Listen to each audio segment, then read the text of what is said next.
Look at almost any power plant, any big factory, any oil refinery, and you will see the same shape. A giant curved concrete tower, wider at the bottom and the top, pinched in the middle like an hourglass, breathing a slow white cloud into the sky. There are thousands of them. Every mall, every hospital, every data center hides a smaller version on its roof. They are everywhere, and almost nobody knows what they are or who owns them. A cooling tower makes nothing. It sells nothing. Its entire job is to throw heat away. It sounds like the most boring, most invisible thing a person could ever own. A pure cost. A bill with no upside at all. It is not. A handful of companies have quietly turned the simple act of getting rid of heat into a utility they sell by the ton, build whether you use it or not. In the age of artificial intelligence, this dull concrete chimney has become one of the most fought-over machines on Earth. By the end of this video, you will know who really owns these giants, how you get paid to cool a building that is completely empty, and why the cheapest trick in all of engineering, the one this entire business runs on, is also the one thing that can wipe it out overnight. The buy-in. Start with what you are actually buying, because there are three very different versions of it. First, the giant. The huge, curved concrete tower you see at a power station. The hourglass silhouette that has become the symbol of heavy industry itself. These are enormous. Over 600 feet tall and more than 300 feet across at the base. And they are hollow shells of thin, reinforced concrete. They have no fans. That curve does the work, pulling air up through itself like a chimney, which is a piece of engineering we will come back to. Second, the workhorse. A boxy steel and fiberglass tower full of spinning fans, the kind bolted to the side of a factory or humming on the roof of a shopping mall, a hospital, a data center. Less beautiful, far more common. Third, and this one is not a single tower at all. It is a whole central plant, a building full of chillers and towers that cools water and pumps it out to an entire district of other buildings. That third version is the one that quietly prints money, and we will spend most of our time there. Prices run the full range.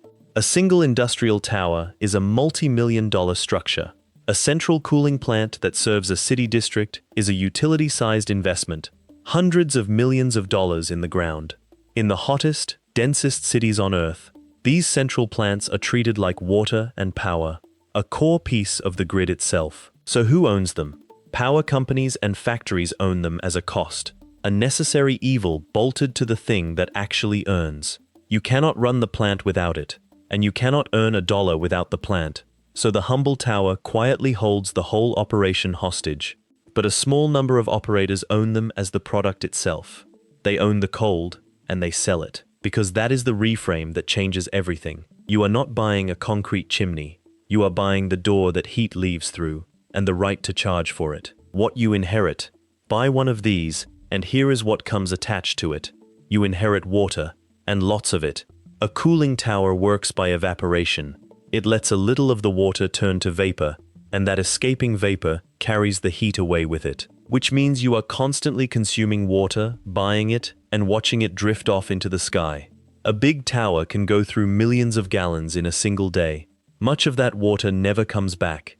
It leaves as the white plume you see drifting off the top, your raw material evaporating straight into the sky. You inherit two permits that matter more than any deed. One to take the water in, from a river, a lake, or an aquifer, and one to put it back, warmer than it came, into that same body of water. Both of those permissions can be revoked. Hold that thought, because a whole business is going to die on it later. You inherit chemistry. Warm water sitting in a tower is a paradise for scale, for corrosion, and for bacteria, including the one that causes a deadly form of pneumonia. Treating that water is not optional. It is a public health duty, and a lawsuit waiting for anyone who ignores it. People have died from cooling towers left untreated. That one bacterium has shut down hotels and hospitals. Own the tower, and that risk is now yours. You inherit the environmental regulator as a permanent partner, watching the temperature of every gallon you send back. And you inherit a brutal fact. If the tower stops, everything it serves stops with it. The plant, the data center, the whole district goes down. You are not a side character in someone's building.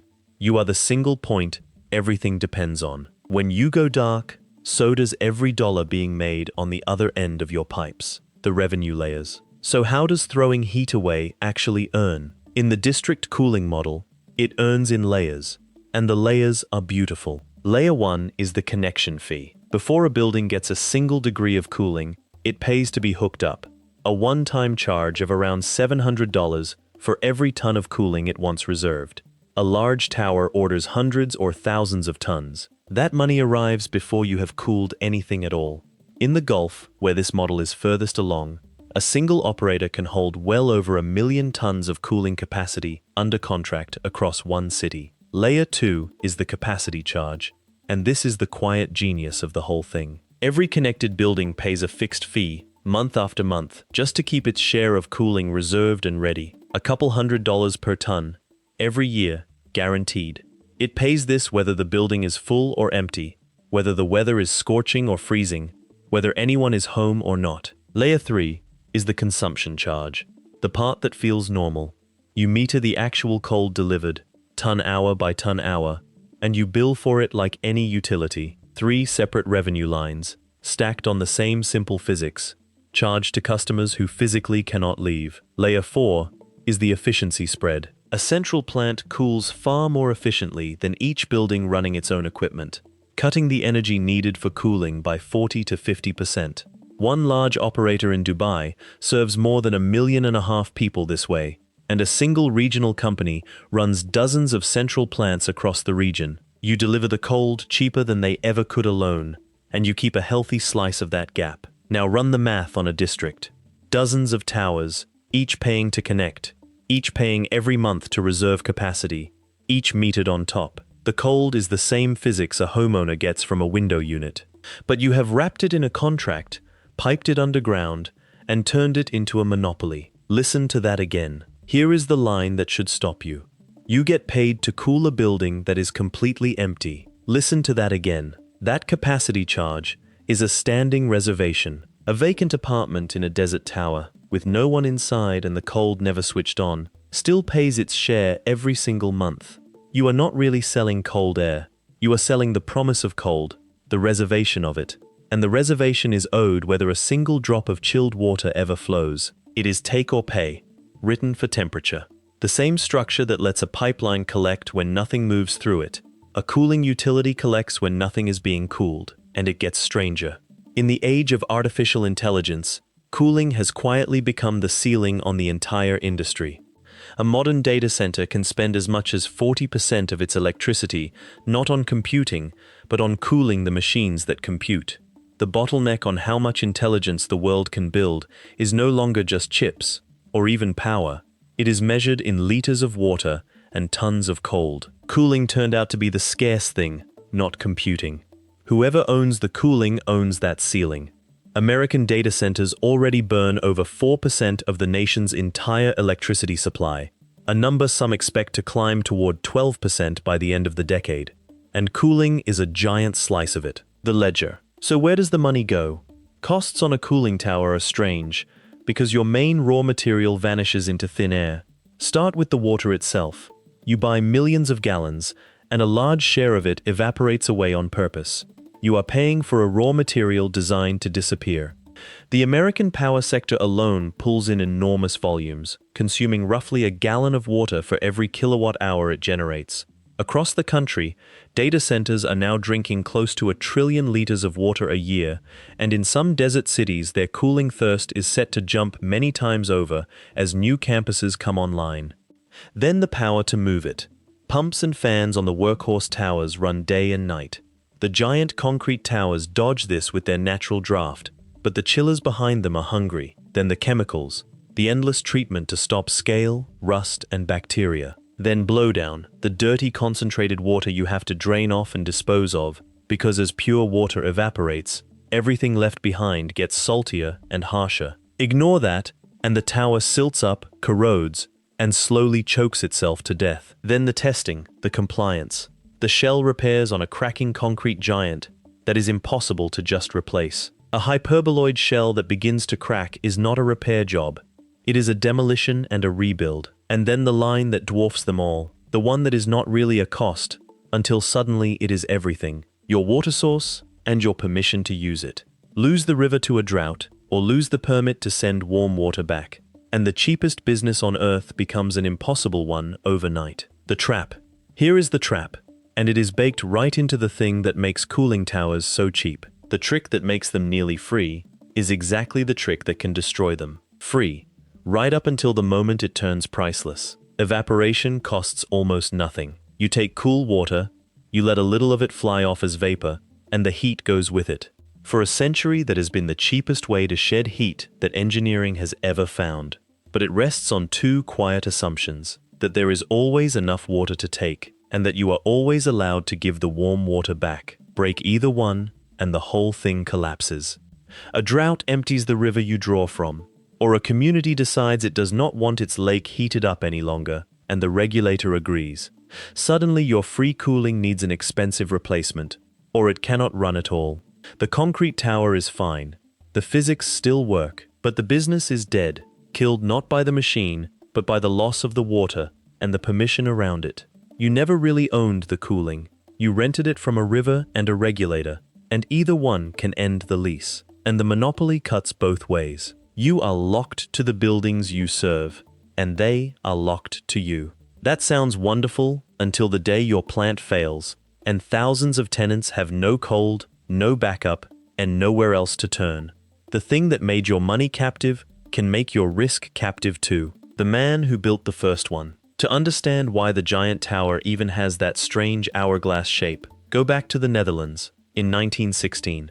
A mining engineer and professor named Frederik van Ederson ran the Dutch state mines, and he had a problem. His mines needed to cool huge amounts of water, and the old cooling towers, shaped like plain tall boxes, were weak, wasteful, and hungry for power to move the air. So with a colleague named Gerard Kuipers, he patented something new, a tower shaped like a hyperboloid, that pinched hourglass curve. The shape was not for looks. A doubly curved concrete shell has the strength of an eggshell, standing hundreds of feet tall on walls only inches thick, and the curve creates a natural chimney. Hot air rises inside it and pulls fresh air up from below, all on its own, with no fans and no electricity at all. That single idea, a tower that breathes on its own, is why the giants at power stations can stand completely silent, without a motor anywhere in sight. The tower breathes by itself. The first one went up at a Dutch state mine in 1918. It worked so well that the shape spread across the entire planet. Within decades, that hourglass silhouette became the universal symbol of power stations and heavy industry, from coal plants to nuclear reactors, on every continent. A shape drawn to solve one mine's cooling problem became a kind of shorthand, in cartoons and on warning signs, for industry itself. One professor solving a mine's cooling problem accidentally designed the face of the industrial age. And here is the quiet ending. Those very first towers he built were torn down in 1985. The mine died. The shape he invented outlived it by generations, and still does, the biggest failure. Now the failure, and it is a perfect lesson, because the cooling was the whole story. On the shore of Seneca Lake in upstate New York sat an old, dead coal plant called Greenidge. In 2020, a company brought it back to life with a new purpose. They fired it up to mine Bitcoin, running racks of computers day and night, and they used the lake itself as their cooling system. That model was simple and, for a while, wildly profitable. Cheap power from their own plant, and free cooling from the water next door. For a year or two it looked like a genius trade, a dead plant reborn as a money machine. And the numbers on that cooling were staggering.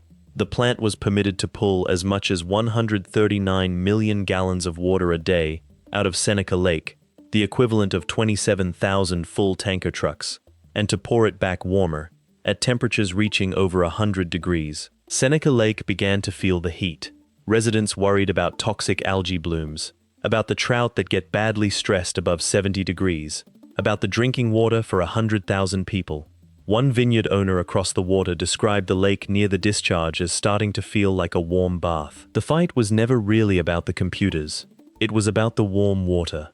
And in June of 2022, New York State denied the plant its key air permit and let the water permits lapse behind it. The free cooling that made the whole business possible was suddenly not allowed. Around the same time, as the price of Bitcoin collapsed, the company reported quarterly losses of more than $100 million, and its stock fell by almost 99%. A business that ran on free heat disposal died the moment that heat had nowhere free to go. The one thing that made the business work, the free heat leaving through the lake, was the exact thing that killed it. How the survivors do it. So who actually wins owning cooling? The survivors have all learned the same set of lessons. First, they own the water, not just the tower. They lock down secure water rights, or they recycle treated wastewater, or they run closed loops that barely drink at all. In a world where water is becoming the new oil, whoever controls the water controls the tower. They never let a drought or a permit be the thing that ends them. Second, they sell cooling as a utility, not as a favor. They use the desert model, the connection fee, the capacity reservation, the metered consumption, so that money arrives whether the weather is hot or not, whether the building is full or empty. Third, they own the district. They become the only pipe of cold in a dense development, so every new tower has to plug into them. Once the pipes are in the ground, a rival would have to tear up an entire district to challenge you. A captive monopoly, built underground where no rival can lay a competing pipe. Fourth, they chase the demand that cannot say no. A data center running artificial intelligence will pay almost anything for guaranteed cooling, because without it, the whole facility overheats and stops. Own that cooling, and you own the bottleneck of the most valuable industry of the decade. Fifth, they engineer around the water before the water forces them to. They move toward dry and hybrid cooling, so that when the drought comes, and it always comes, they are the ones still running. A winner here is rarely the one with the biggest tower. It is the one who still has water when everyone else has run dry. In a drought, the meters keep running, but only for whoever kept the water. Does this actually work? So does owning a cooling tower actually work? It comes down to whether you own a utility or a liability. Picture the good version. You own the central cooling plant for a hot, dense, growing city district. Every tower is piped into you and only you. They pay to connect. They pay every month to reserve their capacity, whether their units are occupied or not, and they pay again for what they use. Your water is secured, your permits are solid, and a hungry data center down the road is begging you for more guaranteed cold. You are running a toll road for temperature, and the tolls come in rain or shine. It behaves less like a machine and more like a bond that happens to breathe steam. Now the bad version. You own a single tower bolted to one hot machine, drawing free water from a river you do not control, and dumping warm water under a permit that a drought or an angry community can revoke overnight. One bad summer, one cracked shell, one bacteria outbreak, and the cheapest asset you own becomes the one that ruins you. That same asset is a cash machine or a time bomb, and the concrete cannot tell you which. Same evaporation, same physics in both. The difference is whether you own the water and the meter, or just the concrete. So you thought you were buying a cooling tower, a boring concrete chimney whose only job is to throw heat away. You were not. You were buying the door that heat leaves through, and the right to charge every hot machine on Earth for using it. The power plant, the factory, the shining new data center full of artificial intelligence. All of them make heat they cannot keep, and all of that heat has to go somewhere. Nobody thinks about the exit until there is nowhere for the heat to go. The owner of the somewhere holds a quiet, brutal kind of power. Nobody notices the exit until the day it closes. A cooling tower makes nothing. It grows nothing, builds nothing, sells no product you can hold. It only removes heat. But every machine that makes money also makes heat, and that heat has to leave, through water, through vapor, through a permit, through a pipe you happen to own. Own that exit, and you are not selling cold. You are selling the one thing every furnace, every reactor, every server farm on the planet cannot survive a single hour without. Somewhere for the heat to go.